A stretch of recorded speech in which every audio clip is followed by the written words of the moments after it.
ঢাকার আসলে একটি ঝুটের গোডাউনে অগ্নিকাণ্ডের সংবাদ সংগ্রহের সময় মাইটিভির ভিডিও জার্নালিস্ট হাফিজুর রহমান ও দৈনিক ভোরের পাতার স্টাফ রিপোর্টার জাহিদুল ইসলাম অনেককে বাধা প্রদান ও হেনস্থার অভিযোগ পাওয়া গেছে।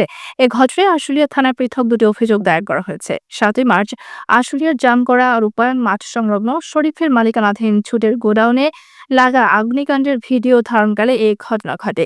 আশুলিয়া গণমাধ্যম কর্মীরা বলেন, সংবাদ সংগ্রহ করা একজন সংবাদকর্মীর পেশাগত দায়িত্ব, অথচ সংশ্লিষ্ট কর্মকর্তা কর্তৃক বাধা প্রদান ও হেনস্থা করার ঘটনা গণমাধ্যম কর্মীদের জন্য হুমকি স্বরূপ। বিভিন্ন সময় গণমাধ্যম কর্মীকে তার পেশাগত কাজে বাধা প্রদান করায় গোটা সাংবাদিক সমাজ উদ্বেগ সৃষ্টি হয়েছে। আশুলিয়া থানার পুলিশ পরিদর্শক তদন্ত কামাল হোসেন বলেন, এই ঘটনার অভিযোগ পেয়েছি, তদন্ত করে পরবর্তী আইনানুগ ব্যবস্থা গ্রহণ করা হবে। জি, ওই যে এইমাত্র একটা অভিযোগ পেলাম, ওই যে হাফিজুর রহমান নামে একজন সাংবাদিক একটা অভিযোগ দিয়েছে যে রূপায়ণ মাঠে জুটের গোডাউনে আগুনে লাগে এবং সেখানে ছবি তুলতে গেলে নূর আলম সহ আরও একজনে মিলে দুইজনে ছবি তুলতে বাধা দেয় এবং কথা কাটাকাটি হয় এবং হেনস্থা করে। অভিযোগটি দেওয়া হয়েছে। এটা তদন্ত সাপেক্ষে আমরা আইনগত ব্যবস্থা নেওয়ার জন্য ব্যবস্থা নিচ্ছি।